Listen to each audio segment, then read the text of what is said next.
Do you know it's story time, story time, story time?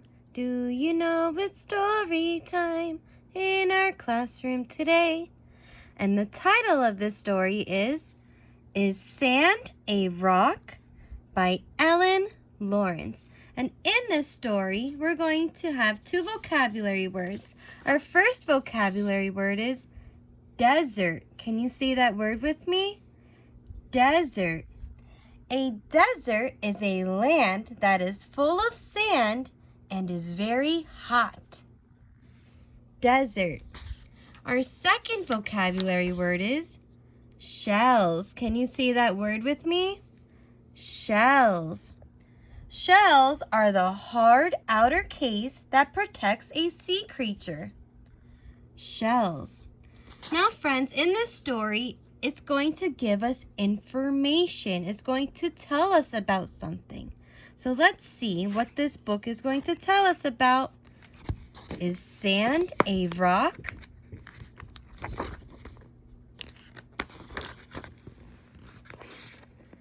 So many grains of sand. It's fun to spend the day on a sandy beach. You can build sandcastles or make pictures in wet sand. You can push your toes into the sand's squishy softness. Have you ever wondered through what sand is made of? Also, where do all those grains of sand come from? Every single grain of sand on Earth is different. No two grains have the same shape.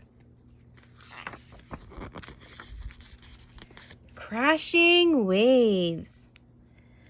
One way that sand forms is when waves crash against rocky cliffs. Being hit by the waves makes the cliffs slowly start to crack and crumble. Tiny pieces of rock fall into the sea. Then the pieces are washed up on the shore. Each one is a grain of sand. Over time, trillions of grains of sand pile up on the shore and form a beach. Sometimes large chunks of rock break off from cliffs and fall into the ocean.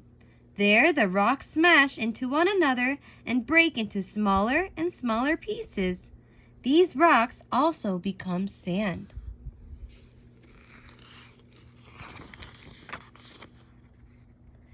Sand up close. The sand on a beach can feel soft and powdery, so it might be hard to believe that it comes from hard, solid rock. When sand is viewed under a microscope, however, the tiny chunks of rock can be seen.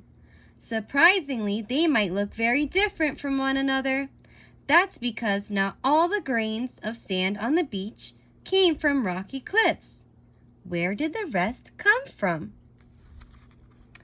This photograph of sand was taken by a powerful microscope. The grains of sand in the picture are 125 times bigger than in real life.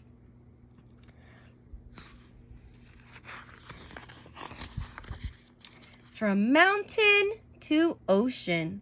Some of the sand on a beach might have started out on a mountainside. When it rains, water flows down a mountain's rocky slopes. The water wears away the rock, and tiny pieces break off. Then the rainwater trickles into a river, and the rock goes along with it. In time, the river carries the rock from the mountain into the ocean. Then the rock is washed up on a beach as sand. Many large lakes have sandy beaches. The sand comes from mountains and other rocky places that may be many miles away. The sand is carried to the lake's shores by rivers.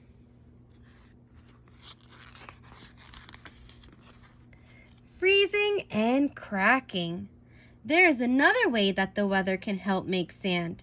Sometimes melted snow trickles into a crack in a rock. When the weather gets colder, the water freezes.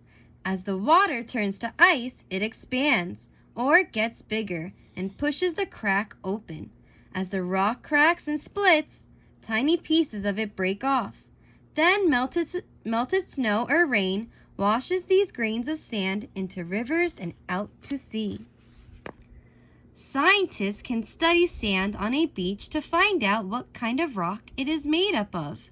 Once they know, they can figure out which mountain or rocky place the sand came from.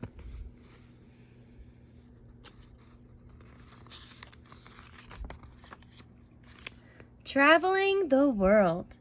Sand can be moved from place to place by the wind. Sometimes the wind blows across a sandy desert and picks up grains of sand. So there's our vocabulary word. Desert, a land that is full of sand and is very hot. Then it can carry them long distances to a beach. Sand from the Sahara Desert in Africa has been blown to beaches in Florida. That's a journey of more than 5,000 miles.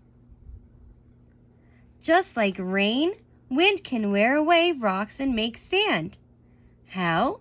When wind blows, it often picks up loose pieces of sand or dirt. The flying sand or dirt then rubs against large rocks.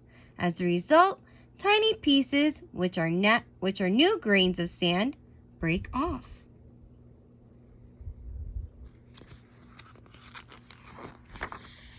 Sand from shells.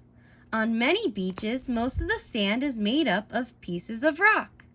Some sand, however, is made from the shells of animals such as crabs and clams. So there's our vocabulary word, shells.